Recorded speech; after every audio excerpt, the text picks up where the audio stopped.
Hey, it's Brian Mudd. This is my cheat sheet for Thursday, December 6th. So on Monday, I shared with you the Palm Beach County housing information, courtesy of my friends I work with in Palm Beach County, the True Group. 25% average year-over-year appreciation. I mean, red-hot recovery underway in Palm Beach County. So how about the Treasure Coast? Well, if anything, it's even hotter on the Treasure Coast. Now, I don't have all the numbers from all the communities. It's a broad geographic area, and real estate is definitely local, especially when we're talking about numbers like this. But I do have some information to take a look at. And you ready? So far for what I'm looking at, the average year-over-year price appreciation on the Treasure Coast is 26%. 26%. Man, there are so many storylines here. Inventory has dropped by 35% year-over-year. Demand is absolutely there. The average price increase on a single-family home, for example, has gone from just over $106,000 to over $135,000 year-over-year. These are significant numbers. Here's something else that's a little bit different than Palm Beach County. In Palm Beach County, we were seeing that the biggest appreciation on a percentage basis was actually occurring with condos and townhomes. A lot of people buying those to rent them out. Well, that's not the case on the Treasure Coast. We're actually seeing that single-family homes are appreciating at a faster rate than condos and townhomes.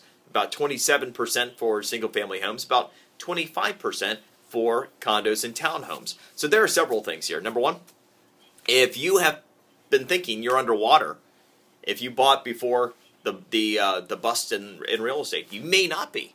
There are a lot of very happy people that are finding out when they think they're underwater that, man, they could actually sell and walk away with cash. And here's the other thing. If you had been wanting to move up by, but you believed that it wasn't possible because you'd have to come up with a bunch of money just to get out of your existing mortgage, let alone coming up with additional money to put down on a new one, well, again, if you're not underwater or if the situation is greatly improved, that may now be plausible for you.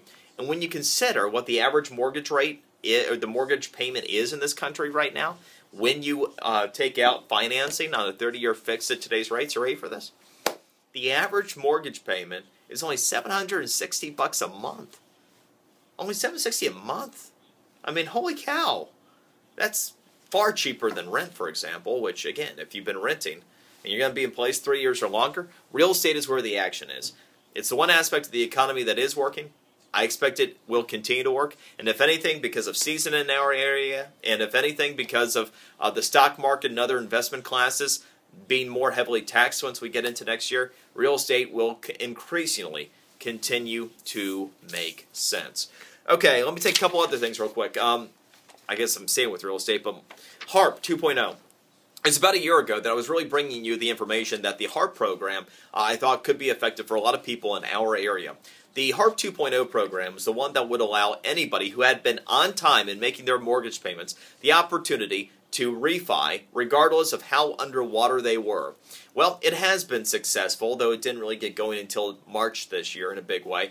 More than 700,000 people have been able to successfully refi under HARP 2.0, which, number one, that's still going on. So if you want to refi and you are not at a 3.5% mortgage rate, for example, on a 30-year fixed, remember, if you're 1% or higher above whatever the going mortgage rate is, for most people, it's going to make sense to inquire about a refi. Number one, you can take a look at that. Here's the other thing, too. More and more people are saying they're planning on staying in their homes in our area now because they don't feel trapped. They feel like maybe the local economy is starting to come back, and with housing coming back and not feeling as though living in their home is a negative, people are more inclined to upgrade their homes. You're seeing a lot of activity with contractors and other people in our area once again. So if that's you and you've rethought about staying in your home, again, take a look at these refis. These rates are great, and HARP 2.0, even if you're underwater, is an option for you. In the last one on real estate, the average foreclosure process is speeding up in a big way. Mentioned earlier this year that you're going to see this. Well, I have real numbers now. Number one, the overall redemptions and foreclosures up 22% in the face of this housing recovery, right?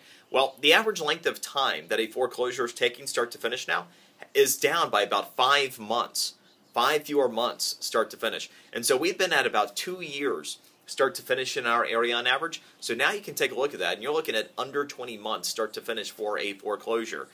Which, again, is a reminder, if you are pre-foreclosure, don't take it for granted. These things aren't dragging out for years on end like they were during the midst of the housing crisis. I have plenty more for you on the physical cheat sheet, including something you should take a look at for your kids. Amazon just launched a $3 per month unlimited parent-friendly streaming service to where you can set the parameters and your kids can view anything in that streaming universe in an unlimited fashion for $3 a month. That's pretty cool. Plenty more for you on the physical cheat sheet. Check it out. That is it for today. Enjoy yours. We'll see you tomorrow.